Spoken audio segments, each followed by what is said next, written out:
is now exiting. Hey, good morning, everybody.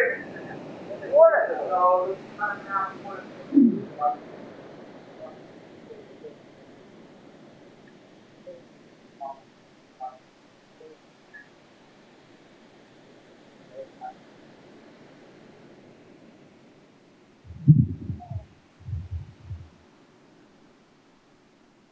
Right, good morning. I'm Dave Lieberman from the 7th Coast Guard District Waterways Management Office, and I am the sponsor of the Port Access Route Study. There are two members of my team, one in person here, Lieutenant Stephanie Miranda. She will be here recording your concerns and your comments so we can take them back and address them. And then online, I have the study lead, which is Lieutenant Meredith Overstreet.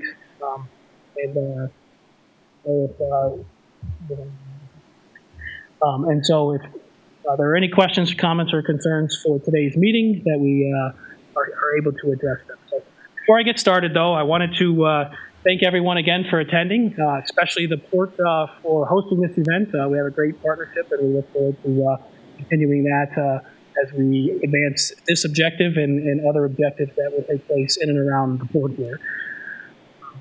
Prior to the meeting, I placed a sign-in sheet. If you would like to receive any of these documents, whether it be the pamphlet that's on the table, a copy of these slides, include some links that are included in here for you to be able to reference later, please make sure you're signed in and we'll get those sent over to you. So today we'll take the opportunity to introduce you to the Port Access Route Study process.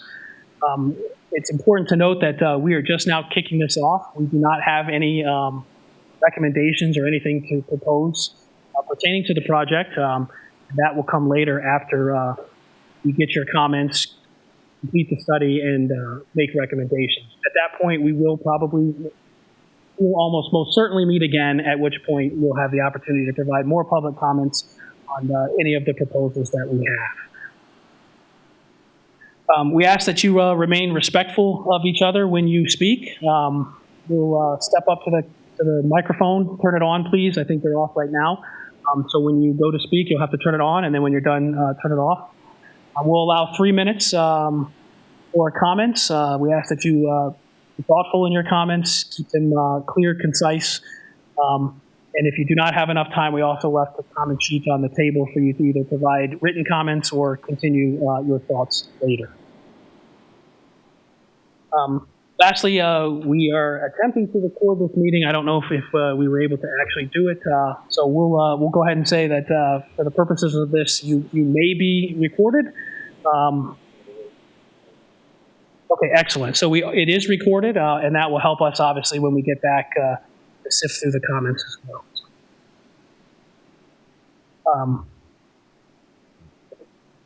So here are the objectives for today's meeting. If we accomplish these 4 things, I think we've had a successful public meeting, and provide clarity on the PARS scope, review the PARS process and public engagement, share the survey and the resources, and ultimately answer questions and collect additional comments that you may have.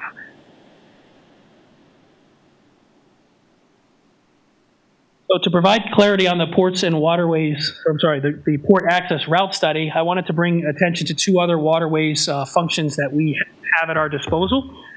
The first one is the Ports and Waterways Safety Assessment.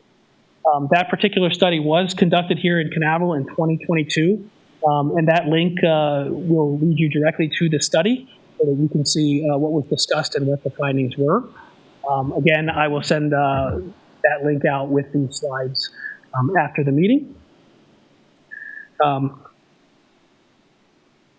This 2-day collaboration between applicable federal agencies and key stakeholders is sponsored by the captain of the port, which is in Sector Jacksonville.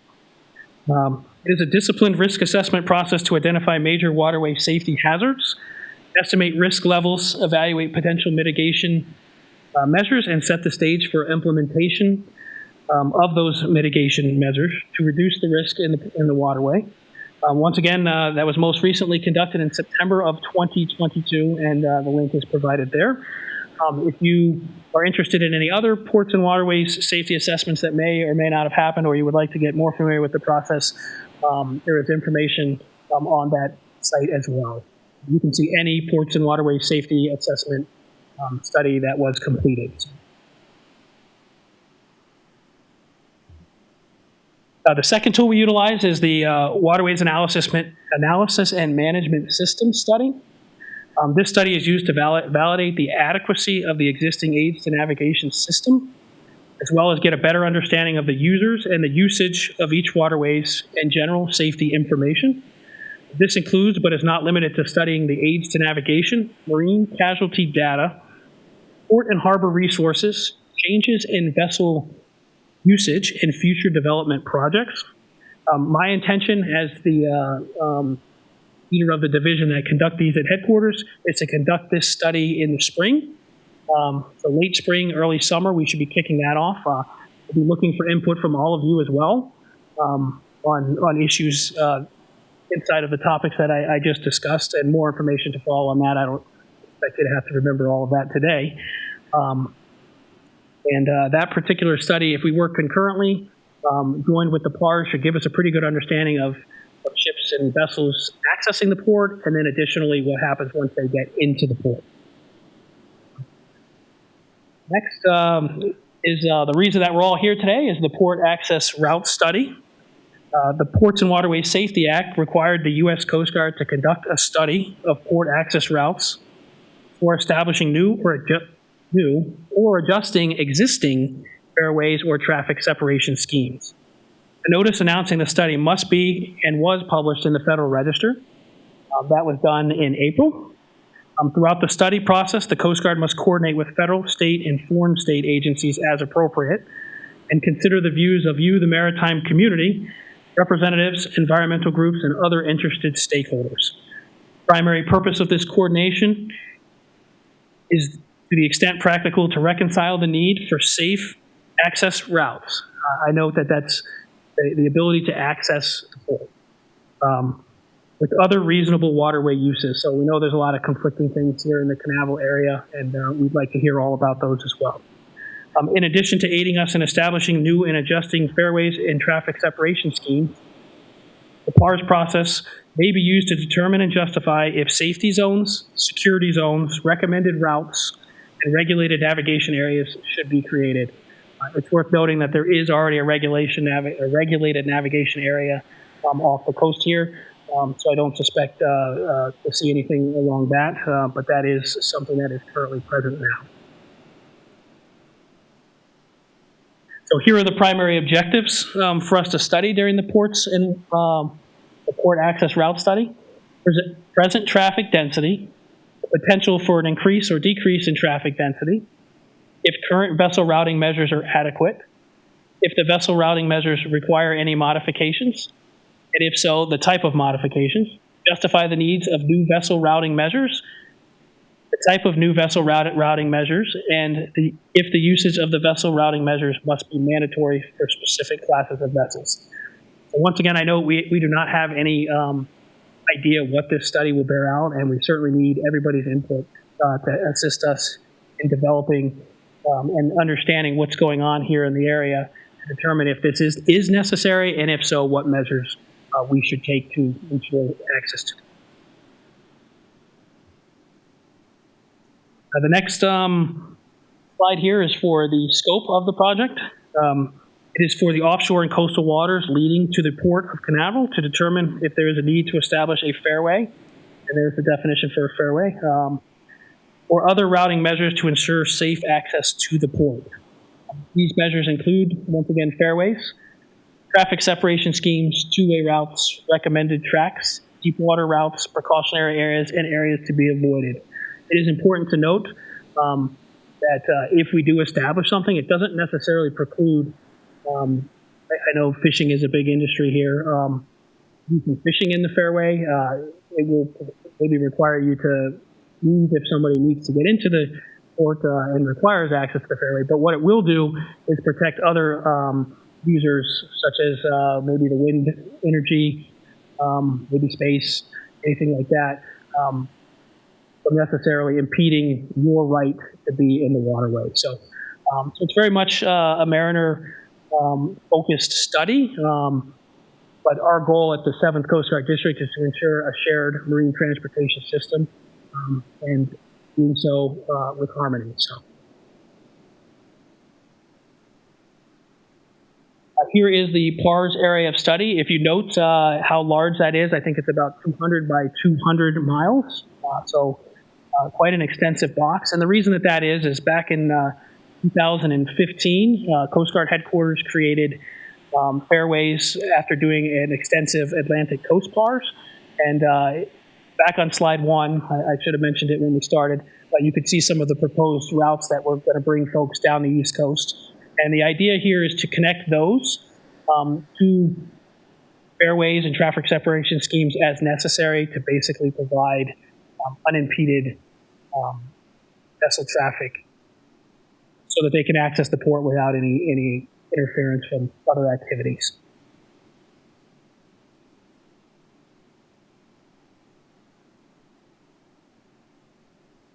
So the next thing we'll discuss is the PARS process itself. It's an approximate 2-year study from kicking off the notice of study that we have already published in April. We probably have about 18 more months or so to go. The second step is where we are currently in the process. We are going to conduct a study and analysis of all various information that we could take in and draft a report. That one is usually the most extensive part of it. Obviously, there's a lot of information to take in, lots of data, lots of changes and proposals that we may not be aware of as this port continues to grow. And with that information, once we've analyzed it, we will create a proposed study results. That is not the final study results. And at that point, I suspect I'll find myself back in front of you again to hear what your thoughts are on what the proposals are. And then after adjudicating the comments, we will publish the results of the study in the Federal Register and forward the studies to Coast Guard headquarters. And once that step is completed, there is no more room for public comment. So please make sure that you're keeping up to speed on where we are in the process, and we'll do our due diligence to keep you up to speed as well to make sure that we don't miss any opportunities to hear from you.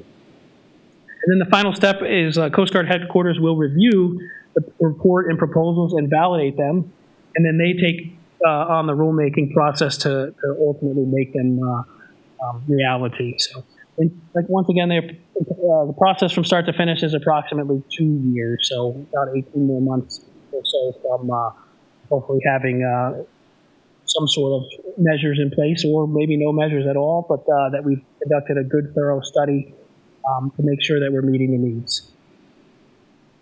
The next slide is the next step, which is the comment period. So today the comment period opens. It'll open here in just a couple minutes when I'm finished for you to make comments here.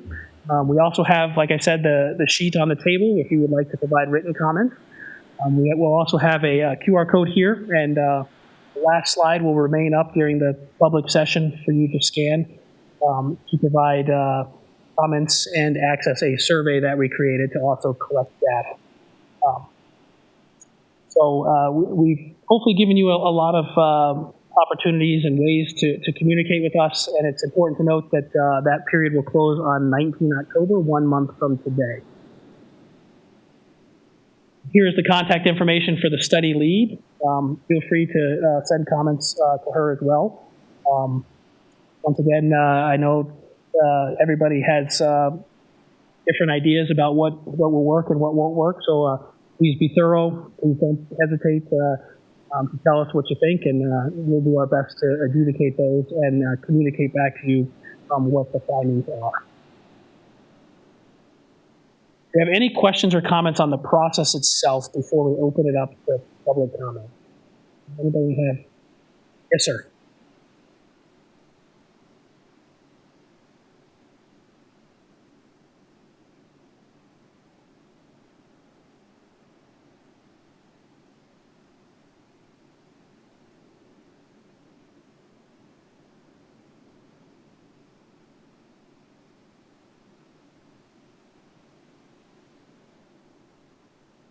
So inside of that box, I presume you're fishing inside of that box, correct? So we would love to know where you are doing that. So we either, it could be. It generally probably would not be, but depending on what it is that you tell me, it may be. It's probably more appropriate inside of the waterways analysis study. And what we'll do is we'll extend that maybe offshore a little bit to make sure that we capture not necessarily only deep draft vessels, but also the other activity that may be happening off the Cape that wouldn't necessarily be in the approaches to Port Canaveral.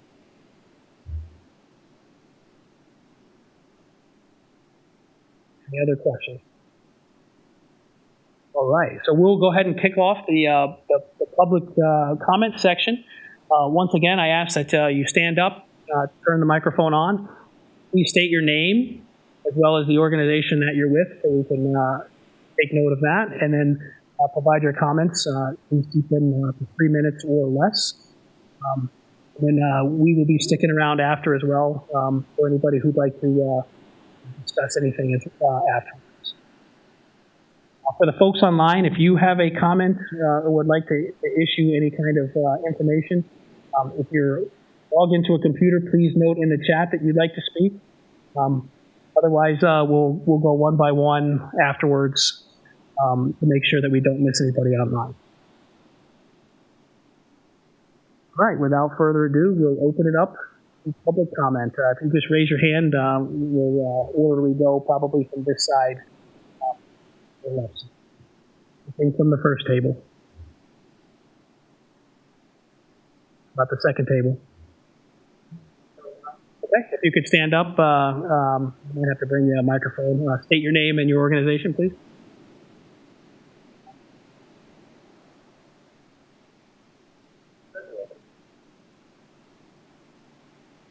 My name is Jim Bussey, owner of Seafood Atlantic, Port Canaveral. I am one of 2 wholesale seafood dealers in the port, Wild Ocean being the other.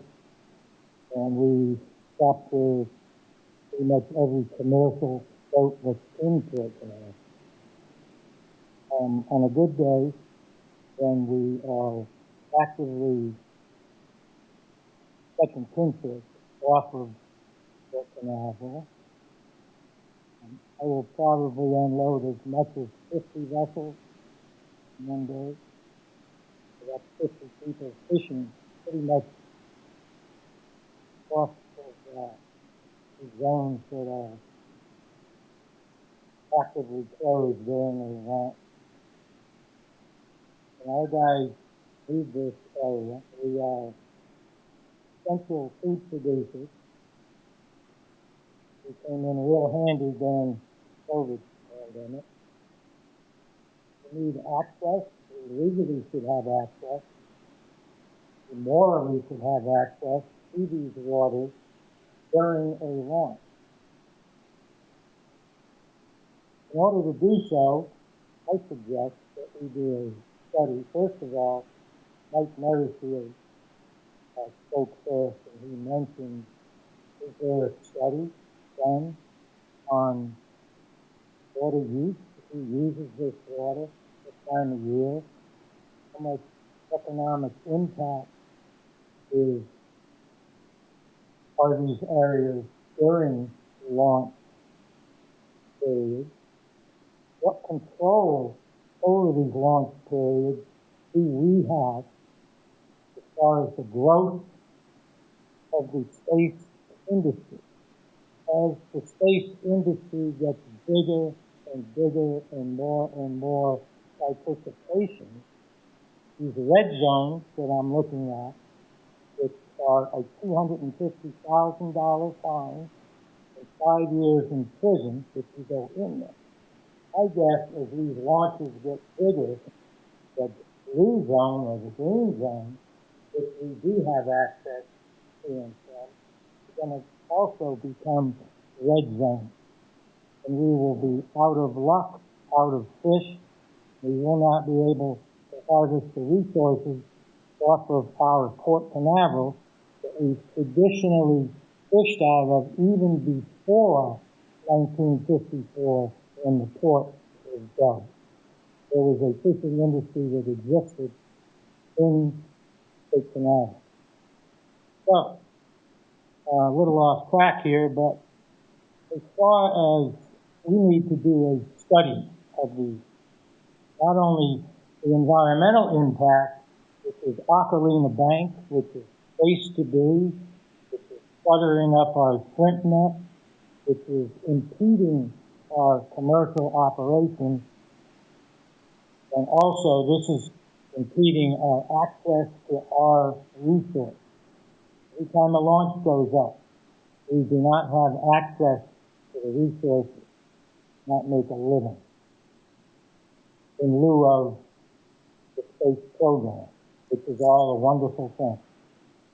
But I suggest that we do an in-depth economic impact study of what those areas do to our commercial fishing industry. And I also suggest that we have exemption from being exemption from access to these areas, because the commercial vessel, as you know, has to have at least 10-inch high letters and numbers on the port, starboard, and the roof of each commercial vessel. Therefore, each commercial vessel is obviously just that. So we need to also include that in the study as being exempt from these launches, okay? So we need rights to navigate during a launch period. Do we need to sign a waiver? Do we need to have special insurance? We are commercial fishing. We are not recreational. There's nothing recreational about what we do. We are federally documented, federally regulated, and our license are federal. We have numbers on the side of our vessels. We should be exempt from these launches that are going to get more and more and bigger and eventually put us out of business. Thank you. My name is Andy Fish. I represent Fort Canaveral Fishermen's Alliance. I am a commercial fisherman. Our biggest, and all our commercial fishermen's biggest fear is our access to the fishing ground. And that in the launch, there's no signs. We get a little flyer, something like this. If we go to the marina, there's no signage. There is signage. There's a phone number to call if we have any questions, but there's no signage. We don't really know when there's a launch. Our biggest issue is if there's a delay in this, I don't know, system, and there is no launch. We need, and those launch delays can go on, but we don't need a special route. We all are fishermen. We don't need fees. We all run our route the way we want to go. And actually, there's a lot of boats that won't do it. But for most commercial fishermen, we have our route, which generally to the north, that we want to go. We don't need anything special. We just need access to go to our fishing ground. My name is Greg Rapp. I'm owner of CW Fishing Charters, which is a hybrid. We do fishing charters out of port, but all of our boats have commercial permits, several commercial permits, and it's the way we can make a living full time to charter fish and commercial fish. And most of our concern is the security zones. We do need access to fish commercially and for charters. The reason that is I know a lot of people will look at that map and say, well, why can't they just go south? It'd be like me telling you to go to Daytona, but go south. But we have to go north sometimes because we have to go where the fish are. There are fish, and I know for people that don't fish, that doesn't make sense. Like, why there's a whole ocean, why don't you go somewhere else? It doesn't work that way. Now, these commercial guys will fish day in and day out, and a lot of days they're at a break-even point, or they make a little bit of money. Sometimes fish stack in certain areas to the north and or wherever it may be, and then those are their big days. It puts them over the cusp, so these guys can make a good living for themselves. So that's just really what I want, people to understand is it's not just we're not wanting to cooperate. That's where we have to be. It is a big ocean. We can go a lot of places, but sometimes we have to be up there to that north area. Away from the commercial fishing side, on the charter side, I have people that will pay us, they pay us money to go and have a good time out of Port Canaveral. If I take them somewhere and I don't catch them fish, they're never coming back to Port Canaveral. They're not spending money at the restaurants. They're not spending money at the hotels. They're not doing any of these activities because they thought the place was a dump. So I have to get to where the fish are. It's very important to the livelihood of commercial fishermen, especially because they only get paid if they catch the fish. But also it is important to the charter business also. Like Butsy said, we have a right to this area. We want to cooperate, figure out what we have to do to work together, sign waivers, whatever it may be. But we definitely need access to those waters, all the waters, because fish go wherever they want. Take your time. Thank you.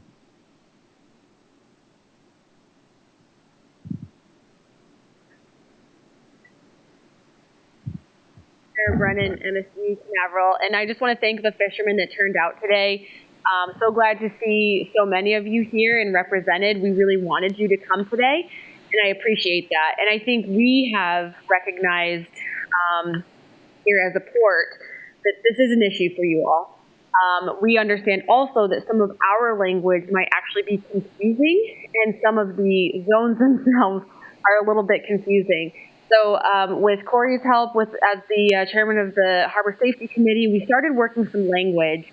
And what we'd like to do is have a completely separate division meeting with you guys specifically, just to talk through the different kind of zones that are put in place for launches, what is strictly off limits and what can be transited, how you get that permission to transit. And I think too, and you can confirm this for me or not, but not to air dirty laundry, but there was a mishap that sort of shut down launches for a hot minute, right? So there wasn't a lot going on for a few weeks, and then when they started back up, they were very much in the morning time. And I know that must have been impacting you guys, because I know you guys get out early, you're out, you're underway, and I, in my head, was correlating those two things.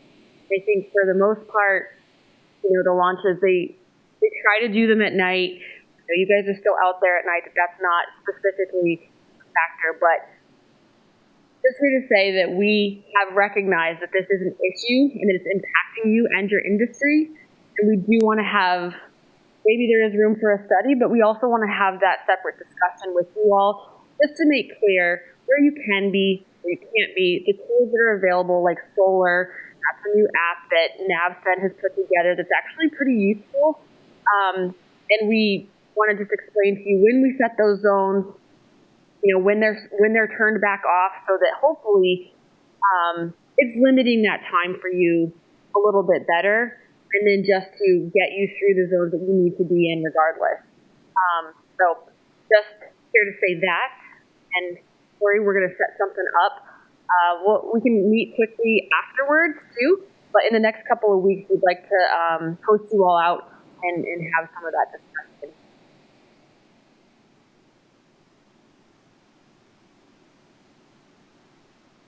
Out of that, 100%, we've been having that conversation. It started with some of the things that Sherry and Tim shared. I talked to you a little bit about it yesterday, Sherry. But I think in the next 2 weeks is what we want to set up. I want to get some documentation, like Commander Brennan said, and get some information from Coast Guard Solar, so we can have like a good education session. Everything's mission dependent. We want to get you guys together, so just stand by on your calendars in the next 2 weeks. I'll do a Teams Nexus, but a lot of us like to do in person, so we'll do it just set up like this, and we'll just have a nice little town hall where we can talk to it.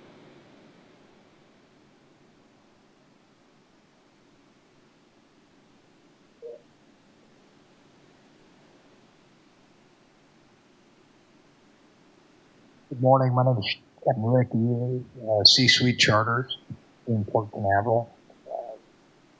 As far as the active security zones, that once they activate a security zone, a lot of times we'll just give it verbally over the coordinates. And is there you mentioned an app that we can maybe see it on the like second and third laps? comments.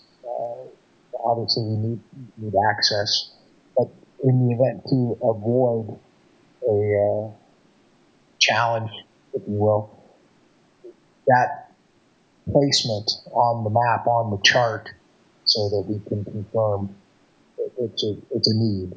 Maybe it's already being met. I'm not aware.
Oftentimes, it's the closure of the port, no access through to or through is what I hear.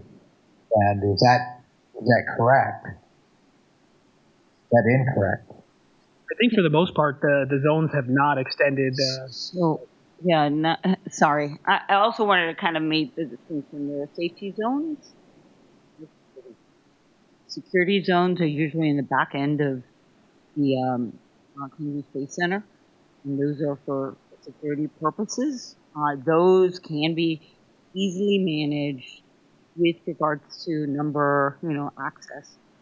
Safety zones are the consideration depending on what the risk characteristics of that rocket, that has everything to do with why the control action is being put, and it's really for the safety of those mariners transiting through those zones.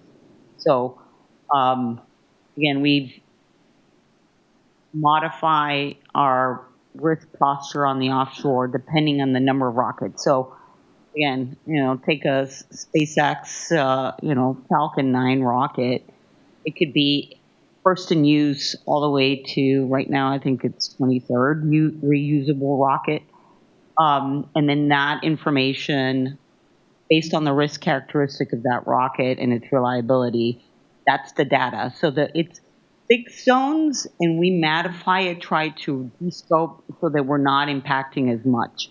So therefore, the launches are the profile that we're providing on the safety side is really based on the risk of that rocket and what percentage from an explosivity, in the event of an impact. So usually the offshores are all safety zones related, and it's really to ensure the maritime public is aware of the hazard, and we will communicate that such. There is some flexibility in those regards, but we also have to look in terms to, for instance, our 3 printed rocket that was the Terran 1 had an 80% failure rate. So when you're looking at a risk profile of a launch on a rocket that has not been tested, and I'm sure you've seen plenty of footage of even the Boca Chica operations with Starship, there's going to be some risk to the operation.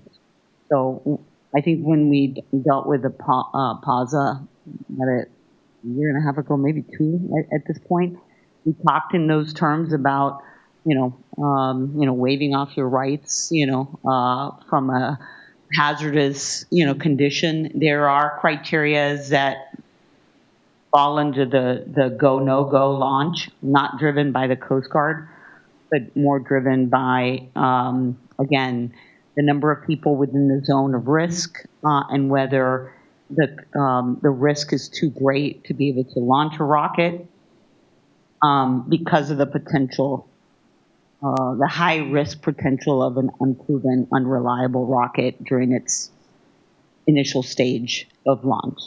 So it's nuanced. It's not it is not a security zone because we're launching a rocket. The characteristics of putting that zone has to do with the risk to the maritime public transiting through that zone. So I think that's, you're characterizing it as security zone as in we're keeping you away as a result of some military or the national strategic launch. And there are aspects of that, but the primary zones on the outside with the regulated navigation area has everything to do with hazards and risks to the maritime public transiting through it. I just want to make that clarification.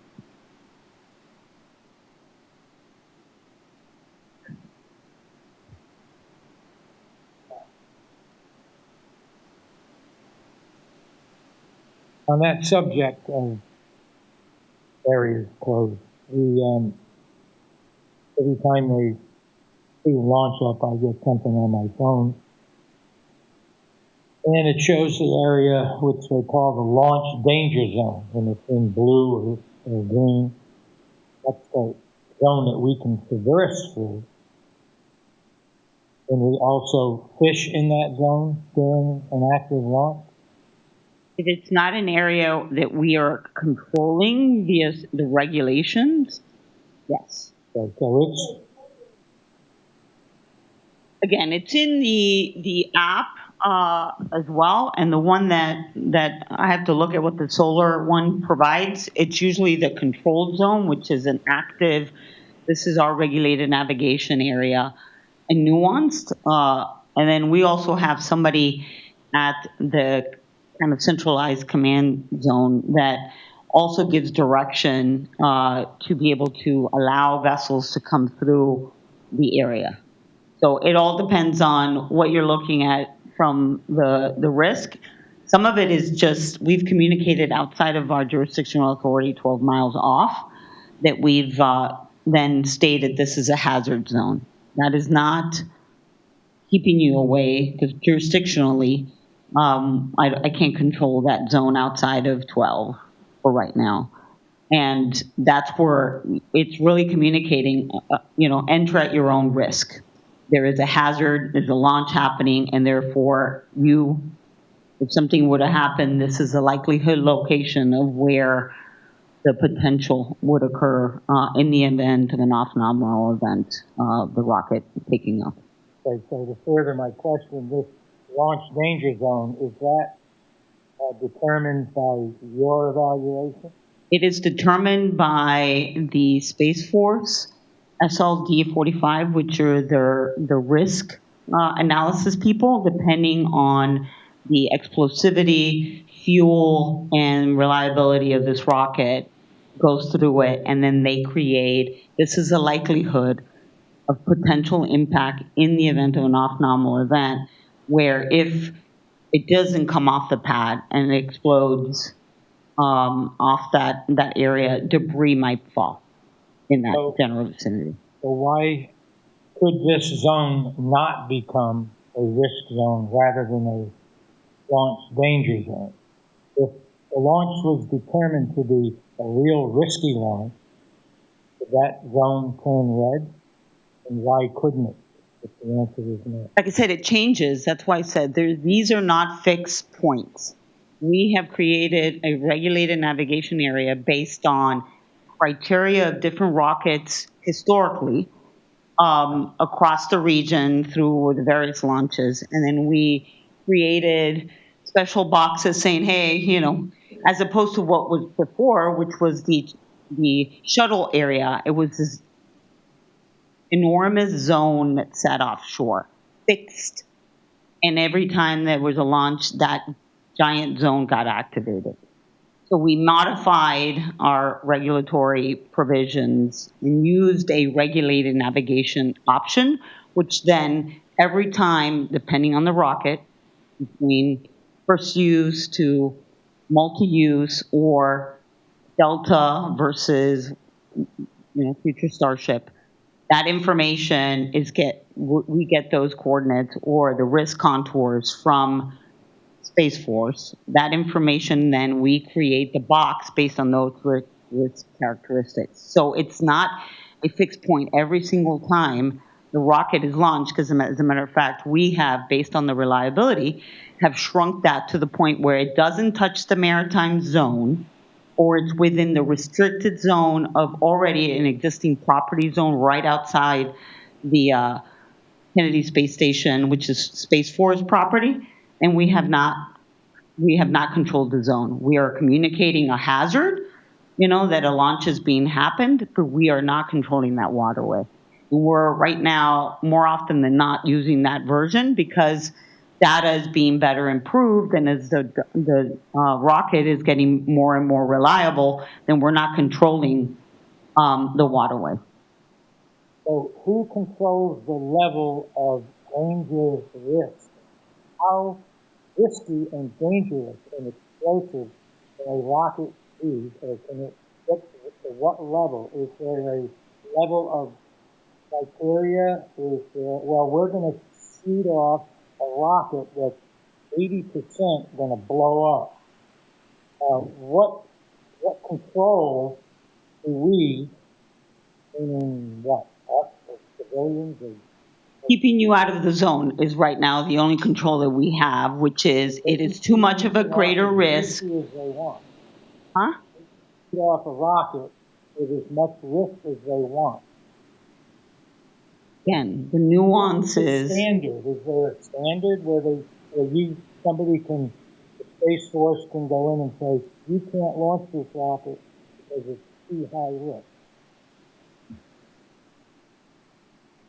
80% is acceptable. And hence why control or advise. So when it is risky, and there's a potential that exists. I mean, I don't have the data of 1,000s of a X number, right? But the issue here is if there's a potential, the evaluation has to have, if reliability is 80% failure, it could be failure anywhere in the zone. So Is this becoming a discussion?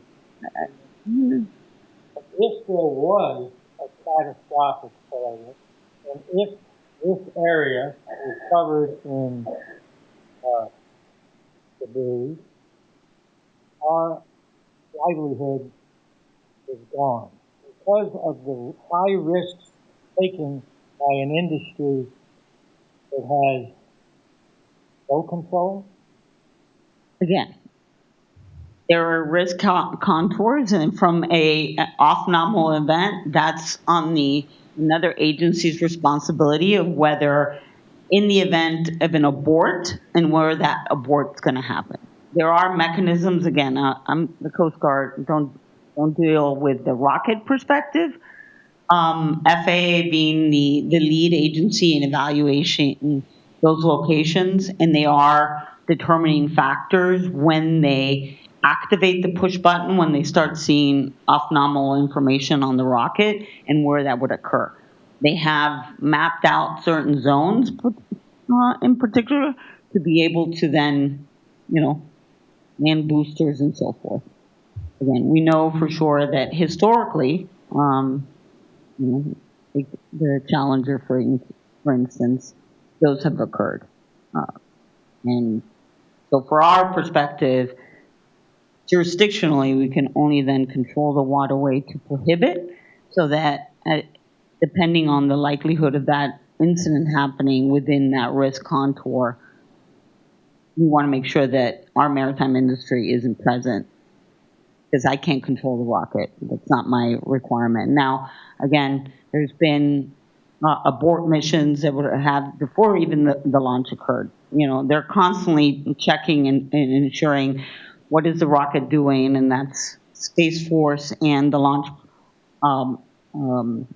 company that will then manage those sensors and then will not even take off. Hence why you've seen where we activate a zone, and it comes down to T-minus 1 minute and counting, and we scrub the launch. That's usually based on either weather or technical issues that they're seeing within the rocket's dynamic that is prohibiting that launch from happening. So there is mechanisms as we move through, but it is a risky business, sir. And hence why we have also a responsibility to the maritime public, and we try to evaluate as best we can. But it's really not because of facilitation of a competing demand industry. We're trying to get to the point where we look at an airport model. There's plenty of airport runways that have a waterway nexus at the end, and you don't see us controlling that waterway. There's also a reliability of air travel that it's gotten us here. Therefore, we don't control that runway as the plane takes off at the end of that runway. Space travel or space launch is in its iterative verification to future launches, which will become just this airport, or in this case, spaceport. Well, you'll be seeing it every day you launch, and no big deal, and no influence to the maritime nexus. But we're not in that stage now. And what we're doing is, as each launch occurs, those areas of control are being refined and shrunk to ensure that we're not impeding the waterway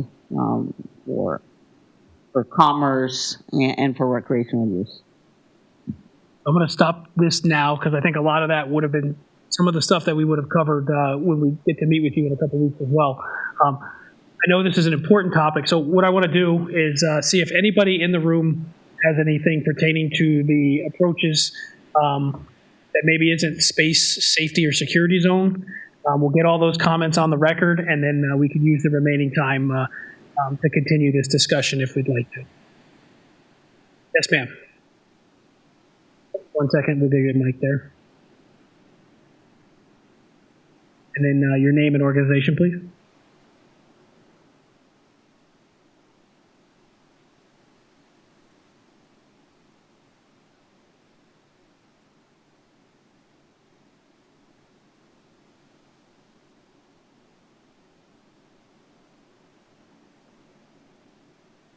With Wild Ocean Seafood Market and Cape Canaveral Shrimp Company.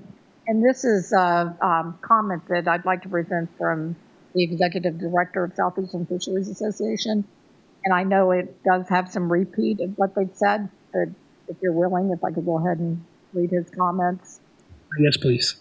Okay. I'm reaching out on behalf of the Southeastern Fisheries Association, representing a diverse group of members and companies in the Southeast involved in commercial fishing industries. Our members, including shrimpers, fin fishers, shellfish harvesters, crabbers, and others, are deeply invested in the harvesting and processing of fresh American seafood for local and national consumers.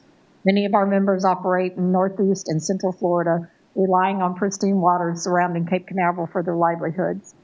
We are writing to express our recommendations for your port access study for the area of Cape Canaveral, Daytona, and Jacksonville.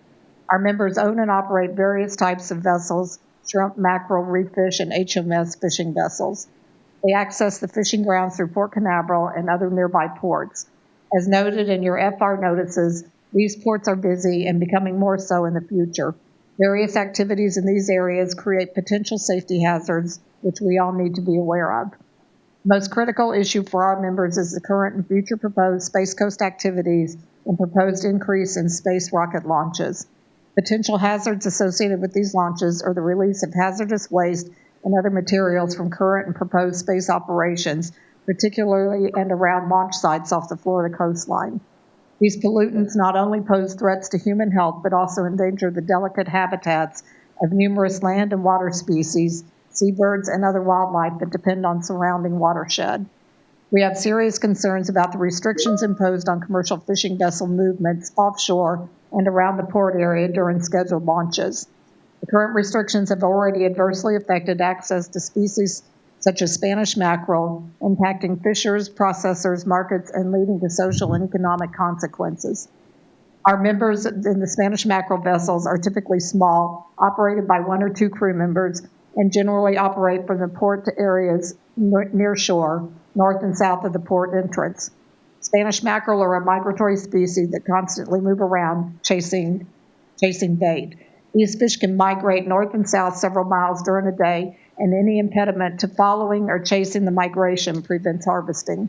When an area off the coast is shut down for any time period and the fleet is north or south of the closed area, the fish cannot be assessed, and once the area is reopened, the fish have moved outside the range of the fishing vessels, causing lost catches, resulting in lost income and loss of fish to be supplied to consumers. The vessel operators are knowledgeable operators and keep a keen eye on the environment where they operate, and they argue there is no reason for the area off the coast to be closed to transit. At a minimum, a specified route of access from north to south, south to north during the mackerel season should be established. In addition to piloting the area and being able to maintain access to navigating, we have issues with the debris discharged by rockets into offshore waters, posing significant hazards to shrimp vessels and other commercial fishing vessels that utilize gear trawled near the bottom. This debris, whether they accidentally or intentionally released, often become entangled in shrimp nets or trawled gear, resulting in substantial damage that requires costly repairs or replacements. Consequently, there is a loss of fishing time, reduced harvest production, and a decline in income for the affected stakeholders. It's crucial to evaluate the impacts of the proposed study comprehensively. This includes accessing potential limitations to port landside operations and restrictions on vessel movement in the harbor and channels due to the implementation of explosive, safe, quality distant ARC requirements. These evaluations are necessary to understand the negative social and economic consequences that may befall the stakeholders impacted by these restrictions and operational changes. We further suggest no further restrictions on navigating the areas be applied.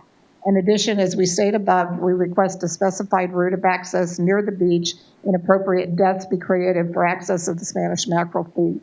We also feel that should commercial fishing vessels be restricted from accessing their targeted species, they should be fairly compensated for the negative impact. We do not encounter any issues with competing vessels with the ports or near shore, except for minor interactions with private recreational vessels, and these are worked out by vessel operators by radio communication. We believe that an environmental impact statement be initiated to consider all potential impacts of your study.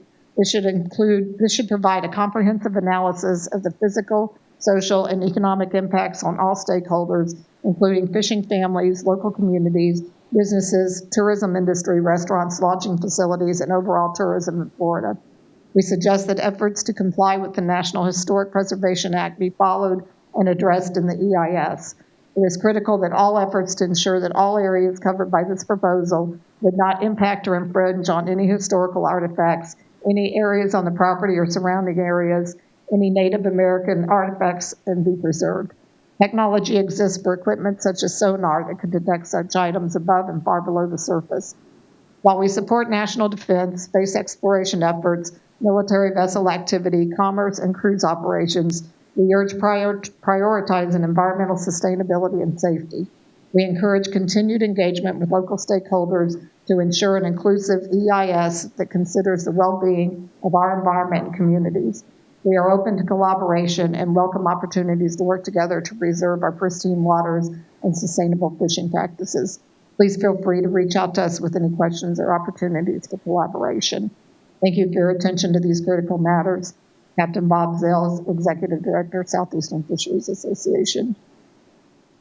And would I be able to take that letter back with us, please? And then also just speaking as our company, one thing that I really never thought about this till the other night, but having an access always available if there's any kind of medical emergency. We had a boat that had to bring somebody in that had gotten a hook through their hand the other day. Wasn't bad enough to call the Coast Guard and be airlifted or anything, but it's an emergency when a boat comes into the height of rock shrimp season and loses a night or two of fishing to get them to the hospital. So that's another aspect that I've really never heard talked about is when the port is shut down or locked down and you can't go in and out, what happens when you've got a medical emergency on these boats? Thank you. Thank you. Thank you for letting me read that.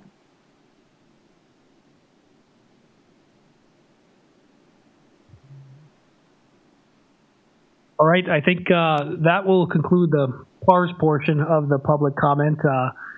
Okay, if we reopen the discussion. Okay.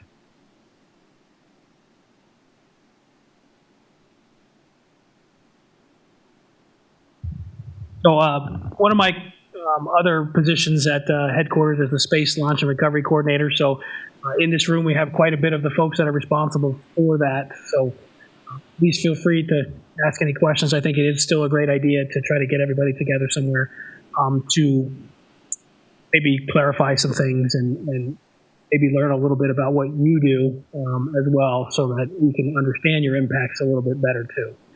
I know they understand that locally, but down in Miami, I'm not privy to it as much. So we definitely appreciate that. Chief, you got something?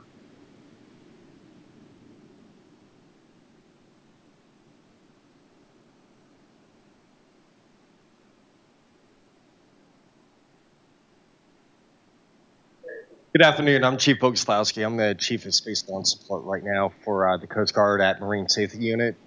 So myself, Commander Brennan, the commanding officer, Corey, we have been working on some verbiage specifically for all users of the maritime transportation system, but especially the commercial fishermen, commercial charters, and so on. So we will discuss this, in another week or two, but to address some, hot topics right now that were brought up during the PARS is we do have the security zone that's in force right now for all launches. That security zone extends 3 nautical miles out. Now, for example, if we have a launch going out of 39 Alpha launch pad all the way up at Kennedy Space Center, and you happen to be fishing in the Bight, chances are that safety or that safety risk factor to you is going to be so minimal that, yes, we could approve you to actually fish inside the security zone while it's activated. It's not going to be every single launch. It's not going to be every single time. It's not going to be a blanket approval, but it could be a case-by-case approval that you reach out to the Coast Guard via email, or even if it happens to be a last-minute excursion that you were able to book, hail out to us on the radio. 2 hours prior to most launches, we are on console with the Space Force at Range Control. Usually it's myself, it's Lieutenant Danver, or one of our representatives.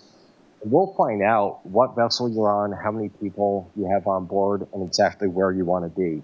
If we're able to get you in a nice, safe area that's going to keep you safe from that rocket launch, even if it's inside one of our zones, we absolutely will work with you to have you have unencumbered fishing. Some of the launch hazard area, for example, that you see on that launch hazard advisory map, you can transit through some of those areas. Again, we just need to know, are you going to travel all the way up north? Please just let us know. That way we could track you and keep you safe. It might be the difference of you being a few hundred yards off course one way or the other just to keep you safe as you transit through. Let's say the fish are biting on Chester Shoal, and we have one of our regulated navigation areas that it's extended out there. If you let us know that you have one boat or two people or two boats underway, let's say it's 10 people on board, we record all that information, we relay it to the Risk Analysis Center with the Space Force, who we work hand in hand with, and there's absolutely potential on some launches that you could even be inside the regulated navigation area during a launch. Again, so long as we know where you are, how many people you have with you, and what your intentions are. It's not a blanket approval. It's always going to be a case-by-case, launch-by-launch basis. But we have been working as hard possible with the Space Launch Support Team to really minimize the size of those launch hazard areas. A way more judicious application, even on when we activate one of our Coast Guard regulated navigation areas or activate one of our security zones. The past 6 months, maybe 80% of launches, we only have the security zone activated, and we don't even activate the regulated navigation area. And it's because that risk factor has come down so far. To Mr. Bussey, to your question about will there ever be a time that the Space Force says no for a launch that's too high of a risk? Yes, and it has happened before. We just don't know about it because that launch hasn't been able to, make it to the launch pad because they have said no due to certain risk criteria. When other risk criteria, even if it is a little bit high, like the 80% probability of failure, there were so many other safeguards in place that it was this is an acceptable risk just because of different modeling that was taken into account. But there have been times where it's been an absolute no, you cannot launch, it's too high of a risk. So a lot of those things are brought to concern. The comment about the underwater debris, I can't speak too much of that. I do know SpaceX specifically, they are recovering a lot of the boosters back on the drone ships, so it's not being just dumped into the Atlantic Ocean anymore. I know a lot of that debris is probably, even from 20 years ago, 30 years ago, 40 years ago, shuttle missions, some other launch providers. Does it still happen? Yes, but just not as frequently. But, oh yeah. So the boosters dropping into the ocean, it's not happening as frequently. Yes, it happens, but not nearly as frequently. Almost all the launches are SpaceX recoverable boosters. That's why you always see them come back on the drone ship.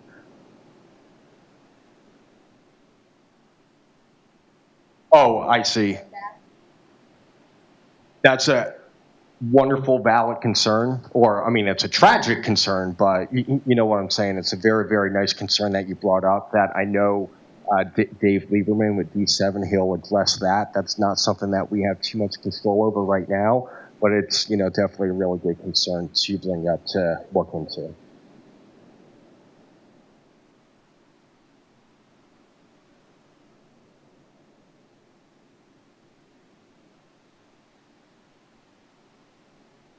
And I think that's something that Dave could work with the Waterways Management Department on to handle and help mitigate some of those underwater obstructions, or at least plot where those underwater obstructions are to make it more visible on the navigation chart.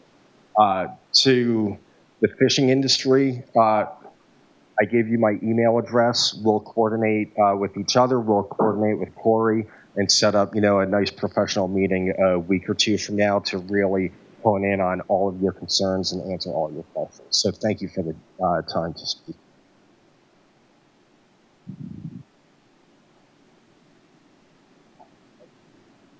Test.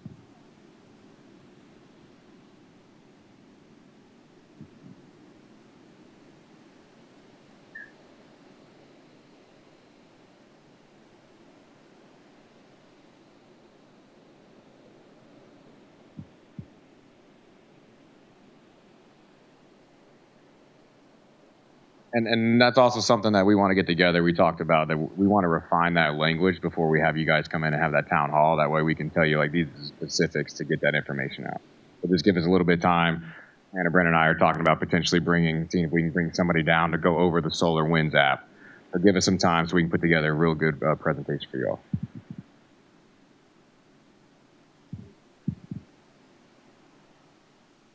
all. Dave, thanks for your presentation. And I don't think that you can have a conversation about access to Port Canaveral without talking about the space launch programs.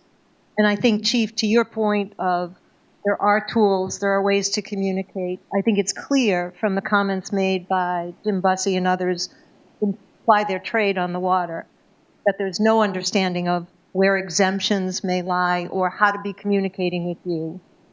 This is a very dynamic environment. You guys operate in a different lane. We have to get this clear, Corey. The port is in the position of communicating. We've been communicating with our constituency and communities about launches and security zones and restricted navigation. But when you make a change, that is not necessarily translating or transitioning to the ears of the people who are making their living on the water. We've got to fix that. That's all I wanted to say. So good afternoon, everybody. I wanted to take a moment real quick and introduce myself. So my name is Tyrone Connor. I work for FAA Commercial Space. I'm here to hear everything. The FAA has recognized the need for more maritime engagement because that's exactly my job, Maritime Coordination Manager. I come from extensive Coast Guard background. I have 30 years with them, 23 active, and then 10 years I was working waterways management, and my last job was Space and Maritime Safety Senior Program Manager for headquarters. So everything you guys said is being heard, but the thing I wanted to really point out, and the criticality, even when you brought up the EIS and everything, that needs to be captured in the active EISs and EAs that are happening right now. So EA is environmental analysis, EIS environmental impact statement, and they're all required to be conducted by NEPA.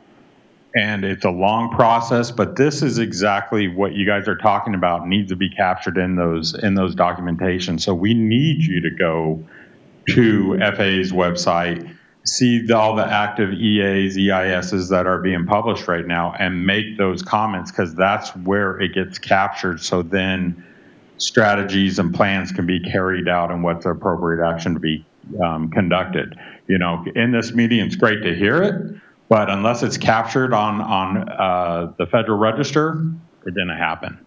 And so, you know, I need you guys to get in there and make those comments. I've been saying these same things for the last 10 years when I was working for the Coast Guard, running the space program, because I've heard from industry out in California, out in Florida, Texas, like every place that there's a spaceport at, these are all the same comments being made. But they need to be captured in the environmental analysis, so then the lead agency has to adjudicate them. Right now, there's currently 2 EISs being conducted for SpaceX Starship. You got SLD-45's EIS, and you got KSC's EIS published right now. And they did public scoping meetings and all that, and I saw a lot of attendance at them, but, you know, these comments need to be made, so they are captured in there.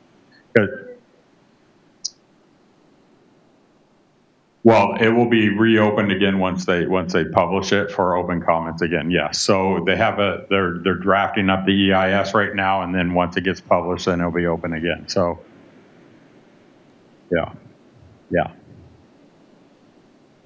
Exactly. Yeah, exactly. And so that I just want to reiterate, because that's the importance of the public voice right there. You know.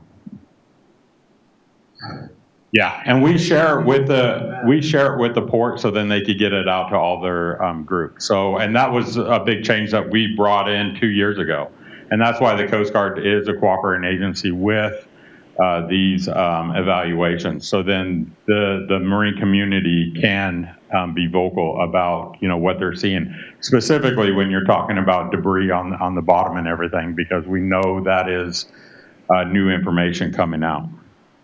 So that you guys are capturing it.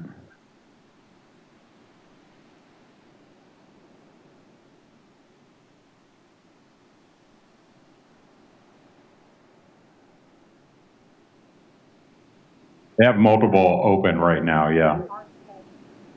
Okay.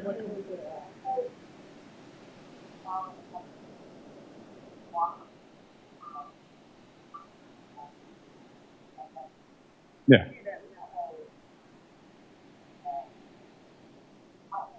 Yeah.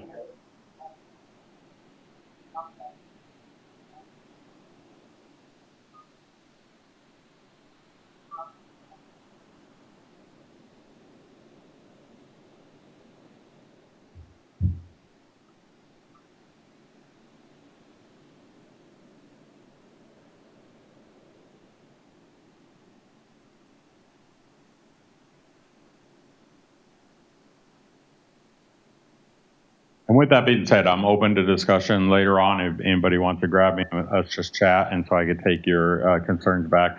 One of my main reasons to come here is re-engage with the port under a new federal agency that I work for, so they understand, you know, my role and everything, so they can reach out to and work with you guys directly. Because again, coming back from 30 years of Coast Guard experience, I know how important the role of the port is to advocate the concerns of the waterway user. And so we just want to make sure that we are part of the process. So anyways, I appreciate you guys' chance to introduce myself. Hope you'll be nice to me today. Remember, I come from the waterway side and the ship side. So anyways, no, it's a pleasure seeing you guys, and I'm impressed by the turnout. It's really great. Thanks.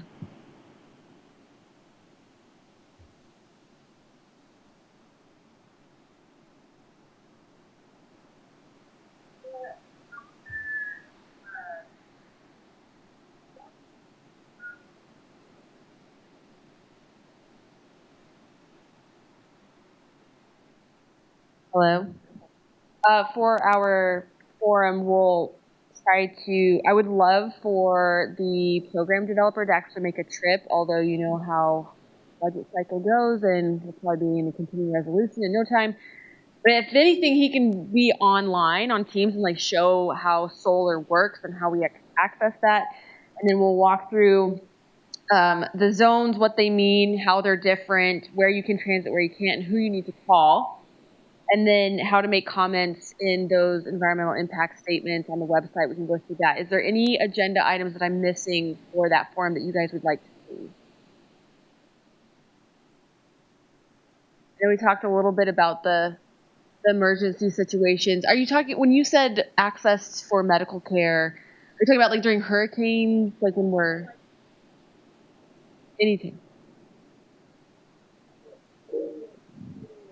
Medical emergency on the water, we can call the Coast Guard. We can facilitate that by at any time, and even if it's, let's say, beyond first aid, the reportable marine casualty stuff. All you have to do is communicate.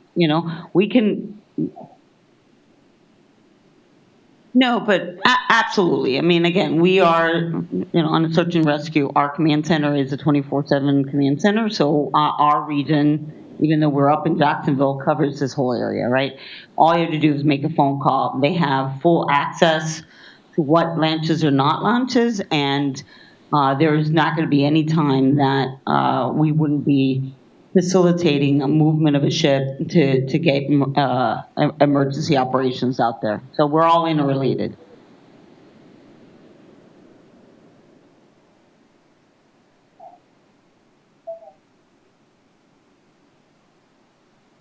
Again, our number, and if not, we're on channel 16 available, and the number for the command center can easily be spread across the region. I mean, if you have medical emergency, even if it's not a launch, that's who we are, right? I mean,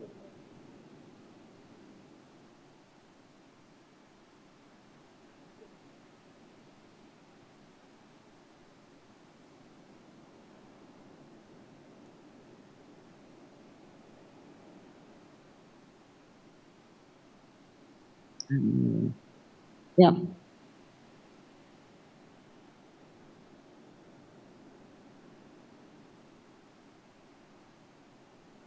Yeah.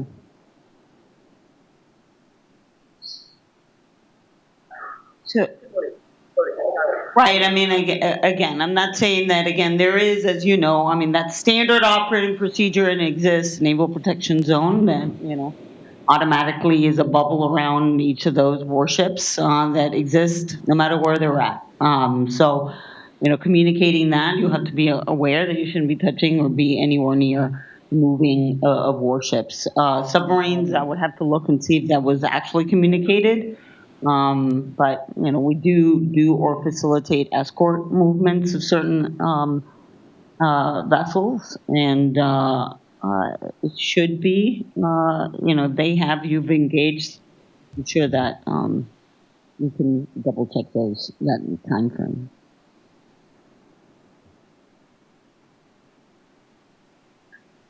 Correct. I mean, depending on, you have to understand there is some national strategic, broadcasting. There's certain.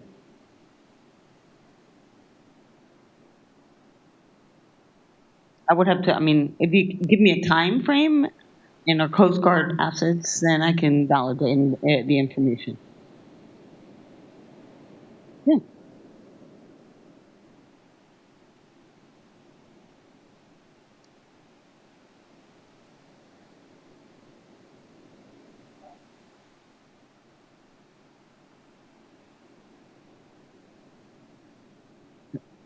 like I said, I mean, those will be definitely topics of discussion.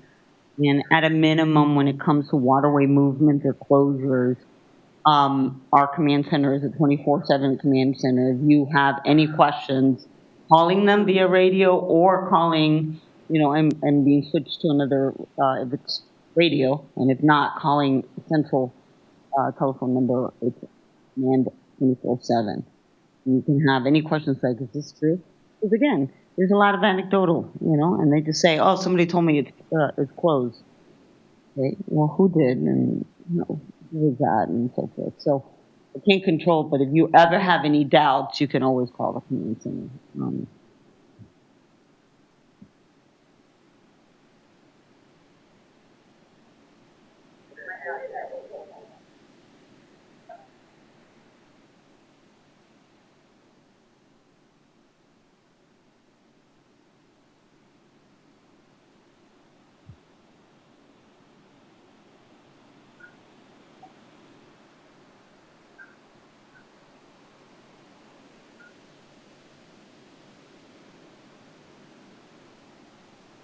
Last second, we got solar wind, solar education, accuracy, GIS comment, our website, reporting.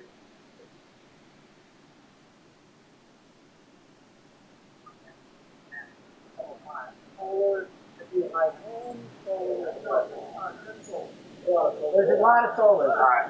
And you we'll put make solar, sure U.S. Coast Guard, and then I can write it on the back of my cards. I put it on his. Thank you, everybody. On his as well. I'm trying to get a QR code.